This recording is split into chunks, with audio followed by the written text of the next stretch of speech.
తాకట్టులో ఉన్న మీ బంగారాన్ని విడిపించి ఆ రోజు ఆన్లైన్ రేటుకి మేము కొంటాం. Bhavani gold company. నమస్కారం, వెల్కమ్ టు సుమన్ టీవీ. నేను గీతాంజలి. ప్రస్తుతం మనతో పాటు శివరుద్ర సాధువు గురుగారు ఉన్నారు. వారితో మాట్లాడదాం. గురుగారు నమస్కారం అండి. నమస్కారం అమ్మా, చెప్పండి.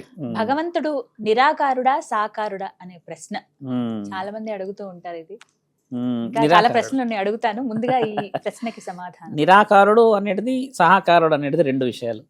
అంటే దాని మీనింగ్ కూడా చాలా మంది తెలియాలి. సాధు లక్షణం కాబట్టి కొంచెం వివరణ స్ట్రాంగ్ గా చెప్పొచ్చు. భగవంతుడు నిరాకారుడు అంటే నిరాకరించడం, సహకారుడు మీరు అన్నది ఏంటంటే సహకరించడం. ఈ రెండే అర్థాలు యాక్చువల్లీ.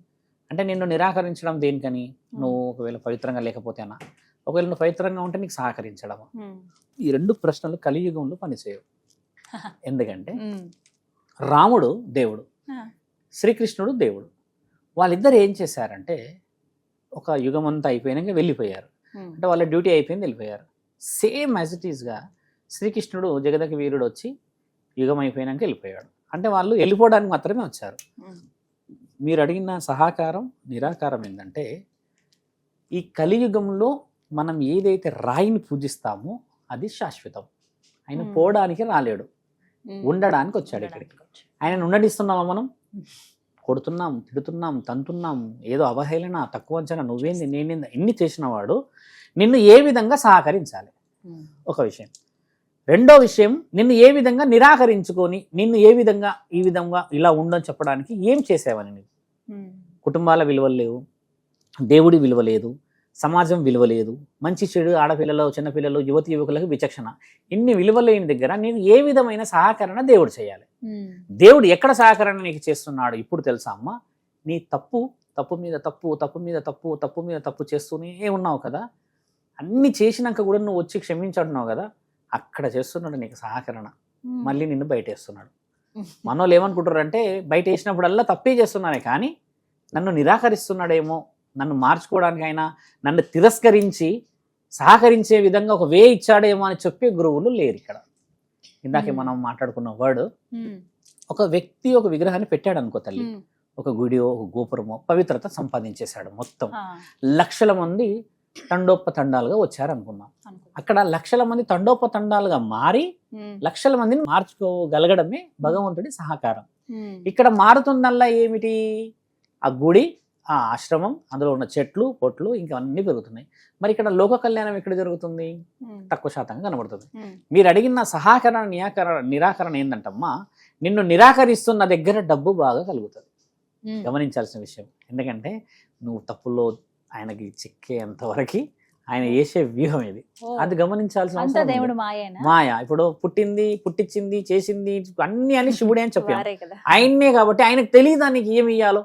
ఆయననా నీవు ఈరోజు ఇక్కడ సృష్టించి ఇక్కడ మనం ఇట్లా ప్రతిష్టాపించి ఇక్కడ ఉన్నది అని చెప్పడం.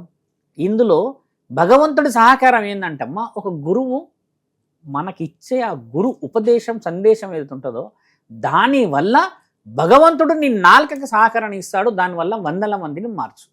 ఈ సహకరణ లేదు కదా. కొబ్బరికాయ కొడితేనే భగవంతుడు వింటాడు, పువ్వుల దండ పెడితేనే వింటాడు అన్న ఈ సమాజంలో మరి ఏ విధంగా నీకు భగవంతుడు సహకరిస్తాడు చెప్పమ్మా? ఆయనైతే గంగనెత్తి మీద పెట్టుకున్న వాడికి హారతులు తర్వాత అభిషేకాలు అయితే అడగలేడు. మన ఇష్టం. మీరు అడిగిన ప్రశ్నలు కొంచెం మళ్ళీ డీప్గా వెళ్తాము. నిరాకారుడు తర్వాత సహకారుడులో రెండు, చలనం ఉన్నవాడు చలనం లేనివాడు. అసలు కలియుగంలో రాయికి చలనం ఎక్కడిది? మరి శాశ్వతంగా ఉన్నాడు ఆయన. అక్కడ ఆయన ఉన్నాడు అని తెలుసుకోవడమే నీ సహకరణ. మన వాళ్ళు ఏమనుకుంటారు అంటే అందులోకి లేచి వచ్చేసి ఇక నీ నెత్తి మీద చేతులు పెట్టేసేసి పద వెళ్దాం నాయన అంటాడని. ఇది ఆయన అనేది నీ అంతరాత్మని నా ఆత్మలో కలిపి చూడు, అప్పుడు నేను కనబడతా కదా పవిత్రమైన పరమాత్మలాగా మనలోనే అని చెప్పినది సహకరణ. ఇప్పుడేమైందంటే కోరిక కోరుతాడమ్మ ఆయన, మామూలుగా కోరిక ఈసారి వచ్చేసేయాల టాప్ వెళ్ళా అని. అమెరికాలో అది కూడా నడి మధ్యలో రావాలి సీటు, గోల్డ్ మెడల్తో పాటు. ఇక అది రాకపోతే ఒకటే ఇసురుతాడు బొక్కిగా, నువ్వు లేనే లేవయ్యా. ఈయన లేదు కాక ఈయన తాగేసేసి చుట్టుపక్కల చెప్తాడు ఈయన లేడు అని. ఇప్పుడే నువ్వు ఈ ఎగ్జామ్ రాసి 2 మార్కులతో ఫెయిల్ అయినా నీవు ఎన్ని లక్ష్యాలలో సాధించాలి, ఎన్ని లక్ష్యాల్లో ఫెయిల్ అయ్యావని ఆయనకు తెలుసు. మరి ఇది తెలుసుకోలేము కదా మనం. ఇక్కడ లోపం ఎక్కడుందంటమ్మా, భగవంతుడు నిరాకారుడు సహకారుడు కాకుండా ఒకే ఒక విషయం ఎప్పుడైతాడంటమ్మా, నీ మనసుతో చూసినప్పుడు ఆయననే శాశ్వతత్వం అవుతాడు. ఆయన శాశ్వతమే. నువ్వు ఉన్నా లేకున్నా రాయి అలాగే ఉంటుంది. కానీ ఆ రాయి ఎందుకు కలియుగంలో వచ్చింది తెలుసా అమ్మా? కొన్ని రోజుల క్రితము, ఇది చాలా మంది గురువులకు తెలుసు, నన్ను తప్పు పట్టినా చెప్తాను, ఒక 200-300 సంవత్సరాల క్రితం విగ్రహాల నుంచి దేవతలు వచ్చేవాళ్ళు. ఇది ఉన్నది మన దగ్గర. మనం కొన్ని సినిమాలలో చూస్తాం, ఇలా కూర్చోగానే వాళ్ళకి నమ్మ లేచి వచ్చేస్తుంది, ఇలా కొన్ని మాట్లాడి ఈ సందర్భాలు సినిమాల్లో చూసాం. వాళ్ళకైతే ఊహలకు రాదు కదా విగ్రహాల నుంచి రావాలని. ఈ శాస్త్రం యాన్సియన్ డేస్ లో ఉండే అలాగా. అప్పట్లో చూడండి, మన శివాజీ మహారాజు వాడిన ఆయుధం అమ్మనే ఇచ్చిందన్నారు. మరి ఎలా ఇచ్చారు? మరి ఇది రుజువు ఉంది కదా. జగద్గురు ఆదిశంకరాచార్యుల చేతిలో ఉన్న ఆయుధం కూడా అమ్మ కాళిక మాత్రమే ఇచ్చిందని చెప్పి అంటారు. ఇలా కొన్ని ఉన్నాయి ఆయుధాలు, అంటే వాళ్ళు ప్రత్యక్షంగా వచ్చే ఇచ్చేస్తారు ఇలా కదా. ఇలాంటిది మన దగ్గర ఉన్నది ఎందుకు తగ్గించారు తెలుసా? ఇంకా ప్రతి ఓడు అడగడం మొదలు పెట్టేశాడు. న్యాయం చేసిన వాళ్ళు అడిగారు, అన్యాయం చేసిన వాళ్ళు అడిగారు, అధర్మం చేసిన వాళ్ళు అడిగారు, ధర్మం చేసిన వాళ్ళు అడిగారు. ఇయ్యకపోతే నువ్వేంది అని అన్నారు, మా ఊర్లో తిరగవద్దు అన్నారు, నీకేం హక్కు అని అన్నారు. జగద్గురు ఆదిశంకరాచార్యులను ఎన్ని ఊర్లు అడ్డుకోలేవు మీరు ఆలోచించండి. పోతులూరి వీరబ్రహ్మేంద్ర స్వామిని బలగానపల్లిలోని ఎలగొట్టేశారు ఆయనని. ఆయన ఎక్కడో ముచ్చట్ల గుట్టలో రవ్వల కొండలకు వెళ్ళి దాచుకున్నాడు, అంటే రాసుకోవడానికని. ఇలా ఎంత రిజెక్షన్స్ వచ్చినా కూడా వాళ్ళు ఎందుకు ఎంత మన సమాజానికి ఉపయోగపడి రాశారంటే అది కదమ్మా అసలైన శాశ్వతత్వం. ఇప్పుడు ఆ పుస్తకాలే మనం కాపాడుతున్నాయి కదా. ఇలా ఉండేది అని తెలుసుకోవట్లేరు మనోళ్ళు. అలా రానున్న రోజుల్లో దేవతలు ఎందుకు వస్తలేరు ఆలోచించారా? నీ స్వార్థం కోసం విగ్రహాలను చూడడం మొదలుపెట్టినప్పటి నుంచి ఆయన విగ్రహంలోనే పరిమితుడైపోయాడు. ఇప్పుడన్నా వినుమంటున్నాడు, ఇంకా నేను వింటూనే ఉన్నాను చెప్పేది. నేను విగ్రహంలో నుంచి బయటికి రావడం మానేసినా కానీ విగ్రహంలో లేనని చెప్పలేడు కదా, అందులో ఉన్నాడు కదా. అది గమనించలేని నీవు నిజంగా నిరాకారుడవి, నిజంగా నీవు సహకారుడవి. భగవంతుడు ఎప్పుడు కూడా శాశ్వతత్వమైన స్థితి గతి అయిన పంచభూతాలకు అధిపతి. ఇప్పుడు గాలి ఉంది తల్లి, నిప్పు ఉందమ్మా, తర్వాత ఈ భూమి ఆకాశం ఉంది. ఇవన్నిటినీ ఏ హక్కు ఉందని నువ్వు అనుభవిస్తున్నావు? ఇక్కడ నీవు తెచ్చిందా గాలి? మీ తాత ముత్తాతలు తెచ్చిందా? ఈ అగ్గి ఎవరు కనిపెట్టారు? ఇవన్నీ ఎక్కడో పుణ్యకాలం నుంచి మా తాతల ముత్తాతల నుంచి వచ్చిన ఆ రాజరికమైన ఋషి పరంపర మనది. మరి ఏ హక్కులు లేనిది నువ్వు బతుకుతూ ఉంటే అన్ని హక్కులు నీకు ఇచ్చినవైనా ఎలా బతకాలమ్మా? కాబట్టి ఏంటంటే మీరన్న ప్రశ్న కొంచెం నేను డిపెండెన్సీ తగ్గించి మాట్లాడినా దాంట్లో ఉన్న అంతరార్థం ఇదే. చాలా మంది ఏమనుకుంటారంటే అమ్మ ఆయన ఎలా చెప్పిండో అనుకుంటారు కదా. శాశ్వతమైన పూజలు చేసే వాళ్ళు కొంతమంది ఉంటారు చూడమ్మా, అలాంటి వాళ్ళకే దర్శనం ఇయ్యాడు ఆయన. ఈ జన్మ మాత్రమే నీది, ఈ జన్మ పొందడానికి గత జన్మలు ఏం చేసావో ఆయనకి తెలుసు. అది తెలుసుకున్న రోజే ఈ జన్మకు విలువ వస్తుంది.